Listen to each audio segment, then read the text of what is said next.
സുൽത്താൻ ബത്തേരി താലൂക്ക് ആശുപത്രിയിൽ ഡോക്ടർക്കും ജീവനക്കാരിക്കുമെതിരെ കയ്യേറ്റ ശ്രമമെന്ന് പരാതി.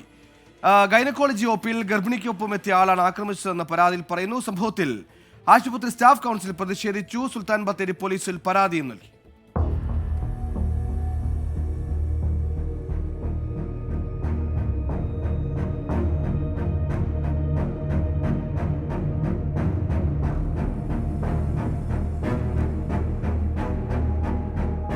ഇന്ന് രാവിലെ 9:30 സംഭവം. താലൂക്ക് ആശുപത്രിയിലെ ഗൈനക് ഒപിയിൽ ഗർഭിണിക്കൊപ്പം എത്തിയ ആളാണ് ഡോക്ടർക്കും ജീവനക്കാരിക്കുമെതിരെ കയ്യേറ്റ ശ്രമം നടത്തിയത്. 1-ാം നമ്പർ ടോക്കൺ എടുത്തയാൾ ഡോക്ടർ പരിശോധനയ്ക്ക് വിളിച്ചപ്പോൾ എത്തിയില്ല.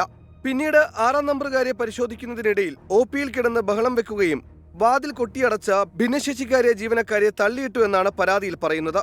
6-ാമത്തെ ടോക്കൺ ഉള്ള പേഷ്യന്റ് എത്തി അവരെ പരിശോധിച്ചുകൊണ്ടിരിക്കുമ്പോഴാണ് ഈ 1-ാം നമ്പർ ടോക്കൺ ആയിട്ടുള്ള രോഗി എത്തുന്നത്. അപ്പോൾ ഉടനെ ഡോക്ടറെ നോക്കിയിട്ട് പറഞ്ഞു, നിങ്ങൾ 1-ാം നമ്പർ ടോക്കൺ ആണ്, ഞാൻ വിളിച്ചിരുന്നു, നിങ്ങൾ വരാത്തതുകൊണ്ടാണ്, കുഴപ്പമില്ല, നിങ്ങൾ വെയിറ്റ് ചെയ്യൂ, ഇവരെ 1-2 ആളെ പരിശോധിച്ചതിന് ശേഷം വിളിക്കാമെന്ന് പറഞ്ഞു. ഉടനെ തന്നെ ഇവരുടെ ഭർത്താവ് വളരെ ദേഷ്യത്തോടു കൂടി എത്തി. അവിടുത്തെ ഡ്യൂട്ടിയിലുണ്ടായിരുന്ന നമ്മുടെ ഒരു അംഗപരിമിതിയുള്ള നമ്മുടെ ഒരു സ്ത്രീ ജീവനക്കാരി, ഒരു ഗ്രേഡ് 2 അറ്റൻഡർ ഉണ്ടായിരുന്നു, അവരോട് തട്ടിക്കയറി. അപ്പോൾ അവർ പറഞ്ഞു, ഇങ്ങനെയാണ് കാര്യങ്ങളുള്ളത്, ദേഷ്യപ്പെടേണ്ട കാര്യമില്ല, അത് നോക്കുമെന്ന് പറഞ്ഞു. പക്ഷെ അവരെ തള്ളി മാറ്റിക്കൊണ്ട് അകത്ത് കയറി